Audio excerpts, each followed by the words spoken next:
Hey guys, today I'm diving into a weird engine rattle issue that's got a bunch of Ram Jeep Chrysler owners scratching their heads. So if you've heard a rattle from under the hood, you're in the right spot. And stick with me till the end, because I'll lay out what fixing this might cost you. Alright, let's get right into it. You might have come across something called NHTSA ID 1102143, or maybe you've heard your dealer mention S2509001 Rev B.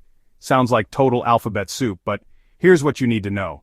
This is an official bulletin from Stellantis, the company behind Ram, Jeep, and Chrysler, about an engine rattle noise.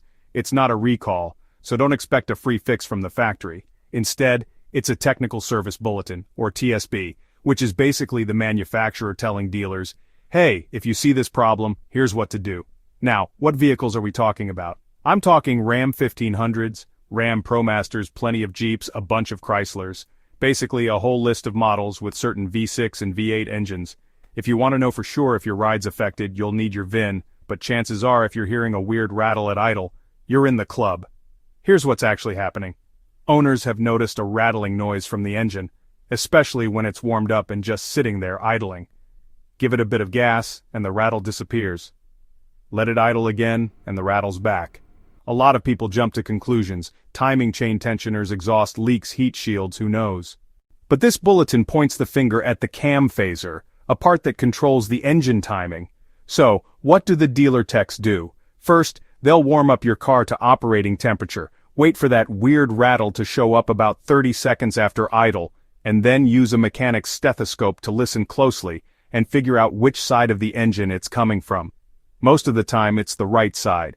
Once they've found the culprit, they go ahead and replace the suspect cam phaser. And here's where it gets technical. There are specific instructions in the bulletin, like not using the cam phaser holding tool when torquing the oil control valves, but they do use the cam holding tool, and they make sure to oil just the front face of the new phaser.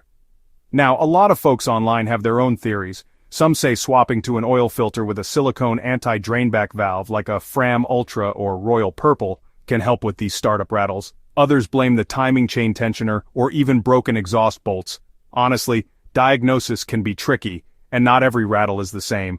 But if your rattle matches the pattern, shows up at idle, disappears under throttle, there's a good chance it's that cam phaser. So what should you do if this sounds like your problem? First, talk to your dealer and give them the NHTSA ID 1102143 or the bulletin number S2509001 Rev B. Be specific. Tell them you've got an engine rattle at idle that vanishes when you hit the gas. Ask them to follow the steps in the bulletin and make sure they check if there's any updated guidance for your specific engine or VIN. Remember, this isn't a recall, so warranty coverage depends on your specific situation. If you're out of warranty or just want to double check, use the NHTSA VIN lookup tool to see if you've got any open recalls or bulletins. Alright, here's what you've been waiting for. How much to fix it? If you're out of warranty, you're probably looking at $500 to $1,200 at the dealer depending on your model and labor rates. Independent shops might charge a bit less, but make sure they know exactly what they're doing. That's it for today. If this helped you figure out what's rattling in your engine, please give this video a like, drop a comment about your experience, and don't forget to subscribe for more car tips and fixes. Thanks for watching and see you next time.